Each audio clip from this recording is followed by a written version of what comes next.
संतान की योजना बनाते हैं कि हमको संतान चाहिए, उस समय उनकी विचारधारा क्या होनी चाहिए, उनका खान पान कैसा होना चाहिए, उनकी सोचने समझने की क्षमता क्या होनी चाहिए, भगवान से क्या प्रार्थना उस समय उनको करनी चाहिए। यदि ये विवेक व्यक्ति के पास में है तो निश्चित रूप से उसके कोख के अंदर एक अच्छी संतान का आगमन होता है। ये गर्भाधान संस्कार है, प्रथम संस्कार गर्भाधान संस्कार, और यहां से बच्चे की नींव रखी जा रही है। आपको कैसा बच्चा चाहिए।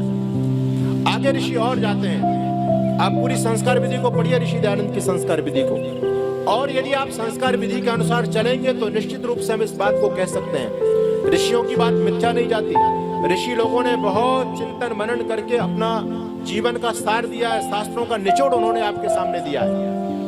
जैसी आपको संतान चाहिए वैसी संतान मिलेगी। आपको लड़की चाहिए तो लड़की मिलेगी, लड़का चाहिए तो लड़का मिलेगा।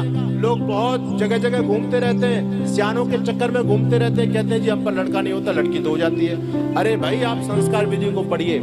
ऋषि लोगों ने आयुर्वेद शास्त्रों के आधार पर पूरा की पूरा ज्ञान दिया है कि किस प्रकार से लड़की का जन्म होता है और किस प्रकार से लड़के का जन्म होता है।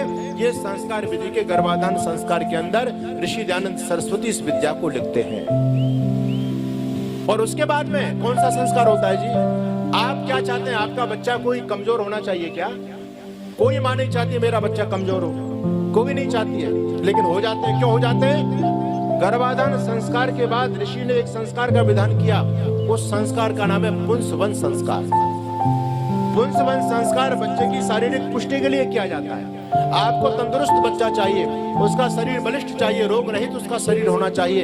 इसके लिए हमारे ऋषि लोगों ने पुंसवन संस्कार का विधान किया कि जब बच्चा माँ के गर्भ में हो तो माँ का खान पान कैसा होना चाहिए, माँ को किन किन औषधियों का सेवन करना चाहिए। अब माँ को बेचारी को कुछ पता ही नहीं है, न गर्भाधान का पता, न पुंसवन संस्कार का जब समय हो गया न माँ को वो पता। उसके बाद ऋषि कहते हैं आपने बच्चे के लिए शारीरिक सौष्ठव के लिए, बच्चे की शारीरिक विकास के लिए तो आपने पुंसवन संस्कार कर लिया। मान लीजिए आपका बच्चा शरीर से तो बलिष्ठ हो गया लेकिन बुद्धि से बिल्कुल पैदल पैदा हो गया तो क्या करोगे? मूर्ख पैदा हो गया तो क्या करोगे? उसके लिए ऋषि लोगों ने हमको सीमंतोन्नयन संस्कार दिया। सीमंतोन्नयन संस्कार मस्तिष्क के विकास के लिए किया जाता है, पुंसवन संस्कार शरीर के विकास के लिए किया जाता है, सीमंतोन्नयन संस्कार बुद्धि के विकास के लिए किया जाता है। अरे आपने भगवान से अच्छी संतान मांगी, आपने गर्भाधान के अंदर भगवान से प्रार्थना की और उसके शारीरिक सौष्ठव के लिए आपने पुंसवन संस्कार किया, बौद्धिक विकास के लिए आपने सीमंतोन्नयन संस्कार कर दिया। अब बताओ कमी किस बात की रह गई? दोनों चीज आपने मांग ली और दोनों चीजों के लिए आपने पुरुषार्थ किया। और उस संस्कार के बाद में कौन सा संस्कार होता है जी? चौथा संस्कार। भूल गए हम लोग, आजकल उसको क्या बोलते हैं? वो संस्कार हॉस्पिटलों में होता है आजकल। आप जात कर्म कह रहे हैं लेकिन ये क्या बोलते हैं उसको? डिलीवरी, है ना? वो कहाँ होता है? हॉस्पिटल में होता है। जात कर्म संस्कार मन ली जब नहीं, यानी जब बच्चा पैदा होता है उस समय हमको क्या करना चाहिए ये कोई नहीं जानता। जिस समय बच्चा पैदा होता है उस समय कितना बड़ा विज्ञान हमको ऋषि लोगों ने संस्कार के अंदर दिया। ऋषि दयानंद दो कर्म विशेष बताते हैं जात कर्म संस्कार के अंदर।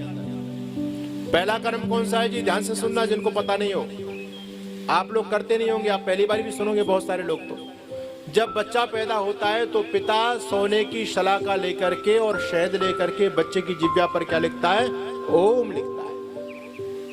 देखो कितनी बड़ी शिक्षा, कितना बड़ा मर्म इस बात में छिपा हुआ है, कितना बड़ा विज्ञान इस बात में छिपा हुआ है। हमारे आदरणीय डॉक्टर साहब कैलाश कर्मठ जी बैठे हुए हैं। आयुर्वेद इस बात को कहता है कि यदि सबसे पहले जब बच्चा पैदा हुआ है और उसकी जिह्वा से शहद का और सोने का स्पर्श करा दिया जाए तो बच्चे की तुतलाहट और हकलाहट जीवन भर के लिए समाप्त हो जाएगी। कभी बच्चा तुतलाहट और हकलाहट में आ नहीं सकता। ये हमारे ऋषि लोगों ने आयुर्वेद का ज्ञान हमको दिया है। और जिह्वा पर क्या लिखा जी? ओम लिखा। कोई अपने दादा परदादा का नाम नहीं लिखता, बोलो भैया इसका पोता हो गया इसके दादा का नाम लिख दो या इसके बाप का नाम लिख दो। सब किसका नाम लिखते हैं? भगवान को। हमको पैदा करने वाला कौन है? भगवान है। तो बच्चे को ये भी ज्ञान दिया गया, तुझको बनाने वाला, तुझको धरती पर भेजने वाला ओम है बेटा, इसको कभी जीवन में भूलना नहीं।